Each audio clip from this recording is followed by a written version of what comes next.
할렐루야. 지난 시간에는 언약 안에 있는 성도들을 기억하신 하나님, 이런 제목으로 말씀드렸습니다.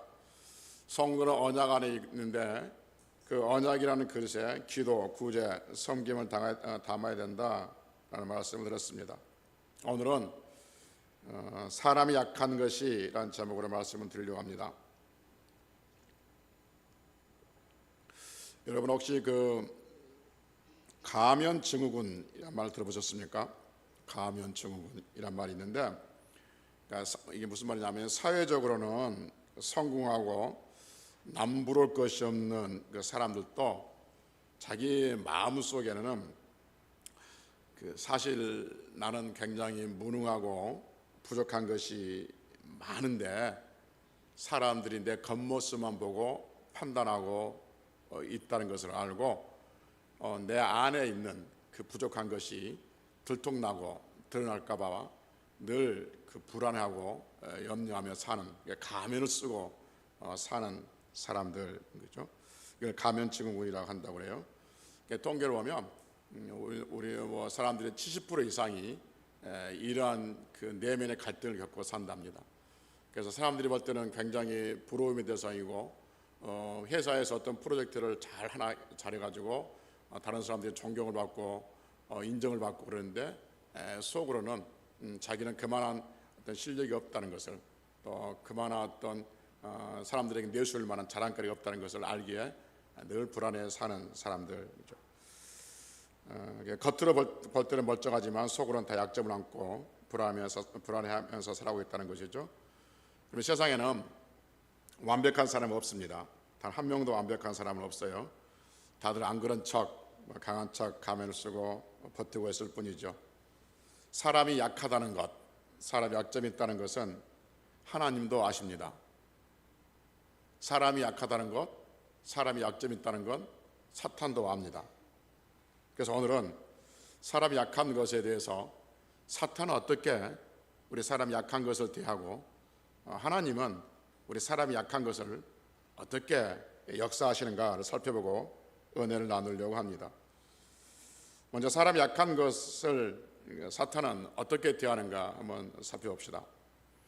사탄은 사람의 약한 것을 집중적으로 공격해서 그 인생을 무너지게 합니다. 사탄은 성도의 약한 것을 집중적으로 공격해서 그 신앙을 무너지게 하는 것이죠. 그래서 하나님을 떠나게 합니다. 여러분 스포츠 경기할 때 보면 양쪽에 싸우잖아요. 뭘 축구를 하든지 권투를 해봅시다.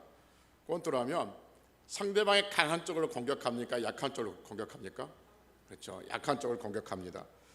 권투 시합을 보면 상대방이 약점이 노출되면 치유하게 거기에 파고듭니다. 예를 들면 눈이 찢어져 가지고 피가 흐른다 그러면 계속 그 눈만 칩니다. 그래서 결국 무너지게 하는 것이죠. 그러니까 약점이 노출되면 그 약점을 집요하게 파고든 거죠. 사탄도 마찬가지예요. 늘 말씀드리지만 사탄은 틈을 타는 존재라고 했습니다. 그래서 에베소서 4장 27절에 보면 마귀에게 틈을 주지 말라라고 말합니다.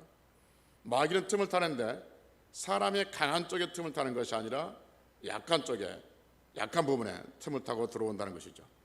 그래서 사람은 누구나 약점이 있는데 보통 세 부분으로 약점을 이렇게 나눌 수 있을 겁니다. 첫째는 정서적으로 약한 부분이 있습니다. 두 번째는 욕심, 물질이 약한 부분이 있고, 세 번은 육체적인 약한 부분이 있죠. 뭐 더 많이 있겠지만 평에서 이렇게 나눠보면 우리의 정서적으로 약한 부분이 있어요. 정서적으로 감정을 조절하지 못하는 것도 정서적으로 약한 부분에 속합니다. 그러니까 감정을 조절하지 못하면 사탄은 늘 이 부분을 치고 들어와요. 그래서 에베소서 4장 26절 27절에 보면 분을 내어도 죄를 짓지 말고 뭐하지 마도록 해가 지도록 분을 품지 말고 마귀의 틈을 두지 말라라고 말하죠. 그러니까 사람이 분을 내면 단순히 분내는 것이 끝나는 것이 아니라 거기에 어떠냐고요? 마귀가 틈을 탄다는 것이죠. 여러분 마귀가 틈을 타면 그 인생이 덜컹거려요.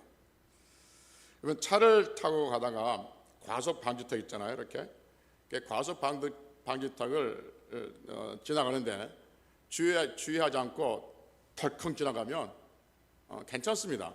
차 벌려 물이 안 간 것 같아요. 또 과속 방지턱이 있는데 물이 주의하지 않고 덜컹 또 지나가고 덜컹 또 지나가고, 그러면 처음엔 괜찮을 것 같은데 시간이 지나가면 차가 망가집니다. 부속이 흔들리고 부품이 빠져나가고, 그래서 결국 그 차는 망가지게 되어 있죠. 그러니까 사탄이 틈을 타면 인생이 덜컹거려요. 그래서 감정을 조절 못하고 분노를 품고 있으면 거기에 사탄이 틈을 타서 그 인생이 덜컹한 거예요. 그러니까 처음에는 모르지만 시간이 오래되고 우리 인생이 길어지면 그 인생이 잘 될 리가 없어요. 그 인생이 결국 무너지게 돼 있다 하는 것이죠. 그래서 사람은 분을 낼 수 있습니다. 감정의 존재이기 때문에. 그러나 성경에 말하기를 그 분을 해가 지도록 품지 말라는 거예요. 그러니까 해가 지도록 품으면 거기에 마귀가 틈을 탄다라고 성경은 오늘 우리에게 말씀하고 있는 것이죠. 두 번째는 사탄이 언제 틈을 타냐 하면 욕심이 있을 때, 물질이 욕심이 있을 때 사탄이 틈을 탑니다. 그러니까 그 무엇인가를 갖고 싶은 것, 그것이 보이는 것이든지 보이지 아니하든지 소유욕이 강한 것을 우리는 욕심이라고 표현할 수 있을 텐데, 사람은 누구나 다 소유욕이 있습니다. 누구나 다 가지고 싶은 게 있어요. 그러나 그것이 과할 때, 그때 문제가 생긴다 하는 것이죠. 여러분, 사탄은 욕심이 많은 사람에게 틈을 타고 들어옵니다. 요한복음 12장에 보면 가룟 유다 이야기를 우리에게 들려줘요. 마르다라는 여인이 예수님께서 식사하는 자리에 와서 그 지극히 비싼 향유를 예수님 발에 붓고 자기 머리털로 닦아주죠.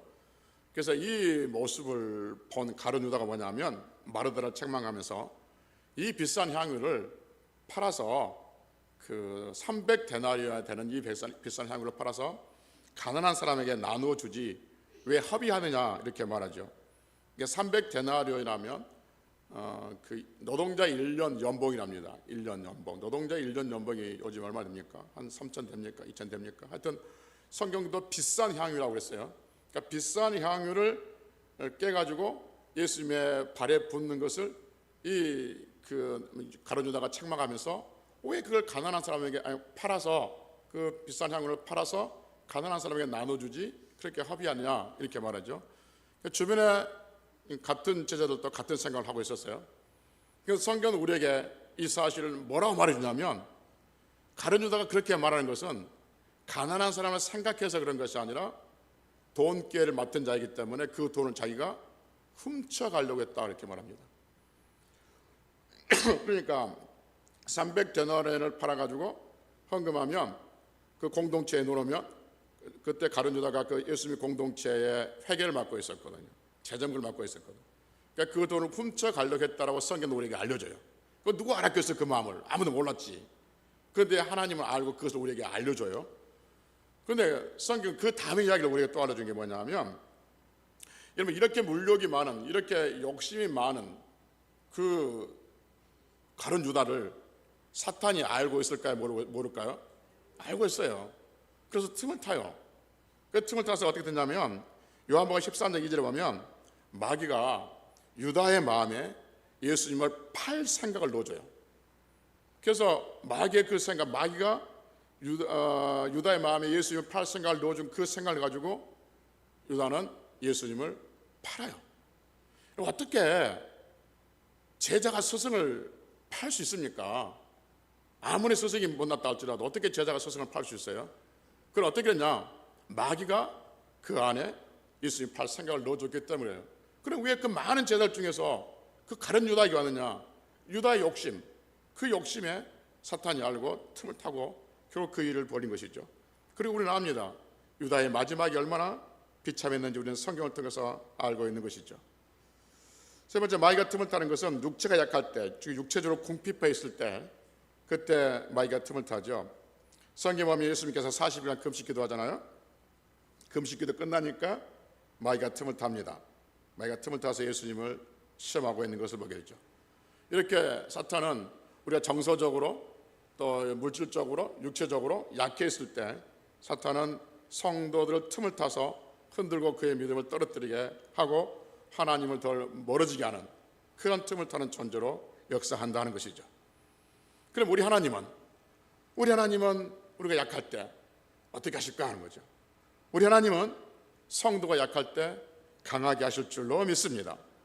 할렐루야. 그래서 고린도후서 12장 10절에 보면 내가 약한 그때 강함이라 라고 말합니다. 여러분, 내가 약한 그때 강함이란 말이 말씀 배경은 이렇습니다.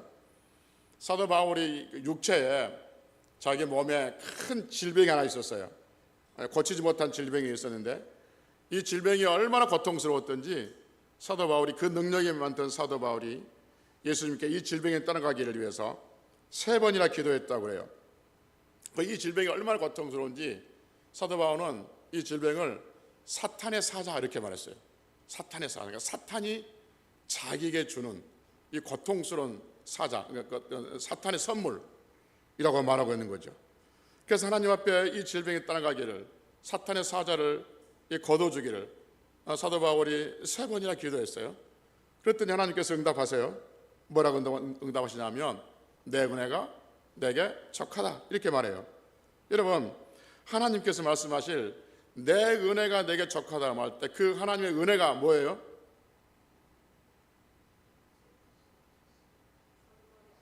그렇죠, 아픈 거.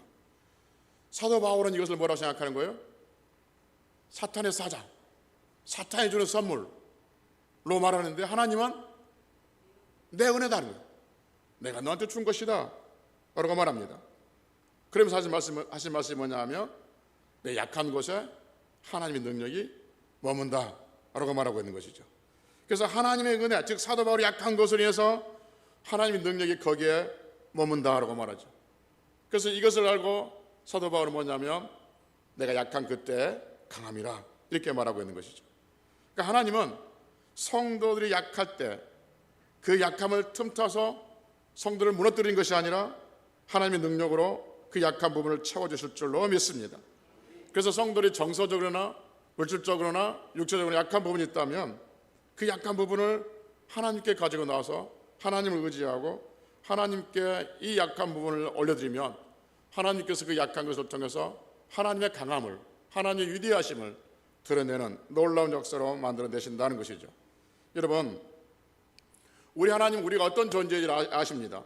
그래서 시편 103편 4절에 보면 하나님은 우리의 체질을 아신다고 했어요. 하나님 우리의 체질을 아세요. 그리고 하나님 말씀하시기를 우리가 단지 먼지뿐임을 기억하신다 이렇게 말씀하고 있어요.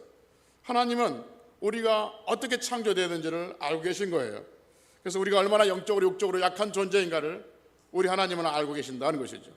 그래서 약한 우리를 통해서 하나님은 강하신 것을 드러내시기 위해서 하나님 우리의 약한 것을 사용하고 계신다는 것이죠. 그래서 성도의 약한 것들, 그것이 무엇이든지 약한 것이 있다면 그것이 부끄러움이 아니라 오히려 하나님의 은혜가 머무는 것인 것을 기억할 수 있어야 한다는 것이죠. 도자기 공예 기법 중에 킨츠키라는 기법이 있다고 합니다.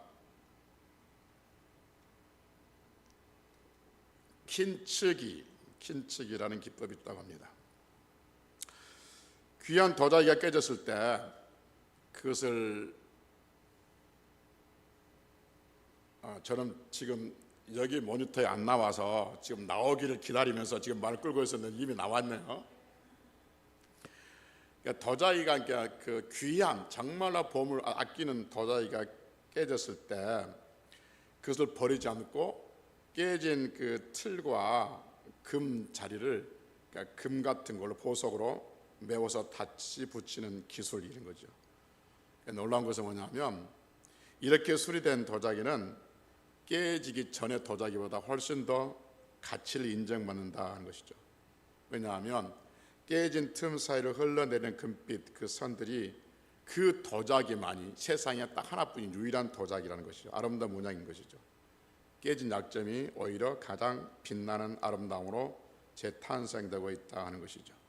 성경은 여러분 고린도후서 4장 7절에서 우리를 가리켜서 질그릇이라고 표현하고 있습니다. 질그릇은 조금만 부딪혀도 금이 가고 깨지고 또 떨어져 나갑니다. 우리 중 누구도 단단한 존재가 없다는 것이죠. 누구도 남들에게 잘 말 못하는 성격도 있을 것이고 육체 약한 점도 있을 것이고 마음의 상처라는 간 부분을 가지고 있다는 것이죠. 그러나 그것을 하나님께서 들으시면 하나님의 손에 이 깨진 것이 들려지면 하나님께서 우리에게 금 같은 믿음으로 저렇게 아름답게 다시 새로운 인생으로 바꾸어 주실 줄로 믿습니다. 그래서 하나님의 손길이 우리의 금간 인생들 깨지는 곳에 다시 어루만져 주시면 이 세상에 그 누구도 가질 수 없는 아름다운 존재로 여러분과 저를 다시 빛나게 하고 강하게 하신다는 사실인 것이죠. 그래서 약한 우리들, 약한 것을 안고 사는 우리들은 어떻게 살아가야 할까 하는 것이죠. 두 가지 측면에서 말씀을 드리려고 합니다.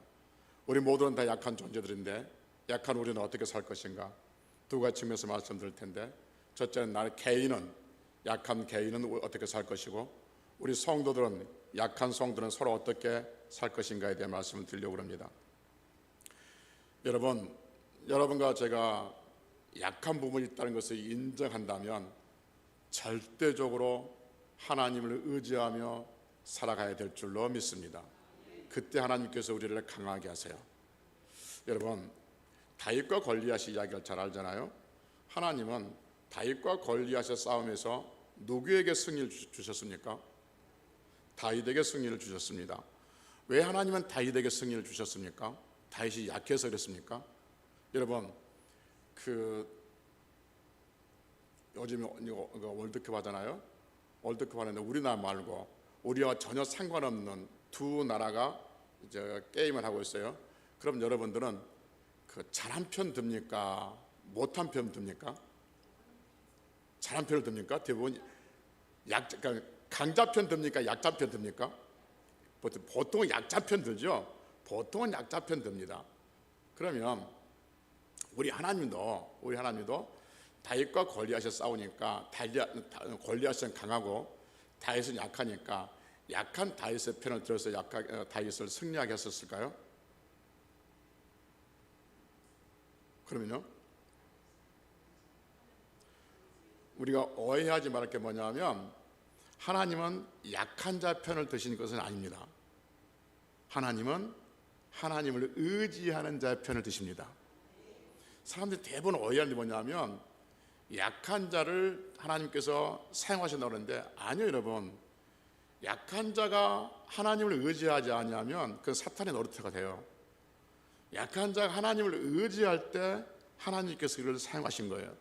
그러니까 다윗이 약해서 하나님께서 다윗의 손을 들어준 것이 아니라 전쟁은 여호와께 속한 것이라고 하나님을 절대적으로 의지하고 나간 그 다윗이기 때문에 하나님께서 다윗의 손을 들어준 것이죠. 그럼 반대로 하나님은 강한 자를 무조건 물리치십니까? 하나님은 너 강하구나 그러니까 물리치십니까? 그렇지 않습니다. 하나님은 강하다 할지라도 하나님을 의지하면 더 강한 자로 하나님께서 세우시고 하나님의 영광을 드러나게 될 줄로 믿습니다. 하나님은 강한 자를 물리치시는 것이 아니라 하나님은 교만한 자를 물리치십니다. 하나님은 약한 자를 도와주신 것이 아니라 하나님을 겸손하게 의지하는 자를 하나님이 도와주신 거예요. 여러분과 제가 우리 안에 모든 어떤 것이든지, 그것이 기질적인 약점이든지 아니면 어떤 무엇이 약점이든지 인간관계 약점이든지 무엇이 약점이든지 남들이 드러내지 못하는 것, 남들이 나를 볼 때는 괜찮은 존재를 보지만 내 자신이 스스로 봤을 때 부족한 그것 때문에 늘 고민하고 아파하고 힘든 것이 있다면 우리가 그것을 숨기고 사는 것이 아니라 그 약한 것을 가지고 하나님 옆에 나아가면, 하나님을 의지하면 하나님께서 그 약한 곳에 우리의 능력을 머물게 하시고, 하나님의 능력을 머물게 하시고 우리 인생을 빛나게 하시고 그 약한 것이 우리의 발목을 붙들지 못하게 하신다 하는 것이죠. 그래서 하나님 앞에서 우리 약한 것이 있다면 하나님을 전적으로 의지하면서 하나님 옆에 나가면서, 그래서 약한 것이 꼭 강함이 되고 약한 것이 하나님의 능력이 머무게 되는 그런 인생들이 되시기를 주의 이름으로 축복합니다. 그러면 성도들의 관계 속에서는 약한 성도들이 서로 어떻게 될까? 서로 짐을 져야 된다고 성경 오늘 우리에게 말해주고 있습니다. 갈라디아서 6장 2절에 보면 너희가 서로 짐을 지라 그리하여 그리스도의 법을 성취하라라고 말합니다. 우리 모두에게 서로 짐을 지라는 거예요. 여러분, 우리 모든 인생들은 서로 짐이 있다는 거죠. 나는 짐이 없는데요? 아니요, 짐이 없는 게 아니라 생각이 없는 거예요. 짐이, 모든 인생들은 다 짐이 있어요. 그래서 서로 짐을 지라는 거예요. 이 짐이란 말을 서로 약점으로 바꿔봅시다. 너의 약점을 서로 보듬어라는, 너의 약점을 서로 이해하라는 거죠. 너의 약점을 서로 감싸라.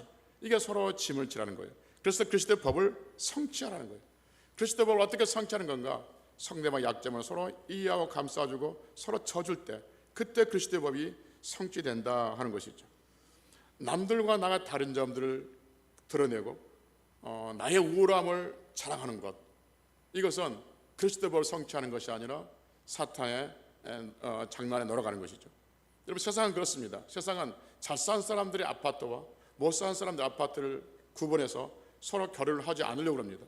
그래서 못 사는 사람들 아파트보다 잘 사는 사람들 아파트 사는 것을 더 우월의식을 가지고 그것이 어떤 세상에 성공하는 것처럼 살아가고 있는 것이죠. 이건 하나님의 법이 아니에요. 이건 그리스도 법을 나타내는 것이 아니라는 거죠. 이것은 사탄의 갈라치게 하는 그 나쁜 방법 중에 하나라는 것이죠.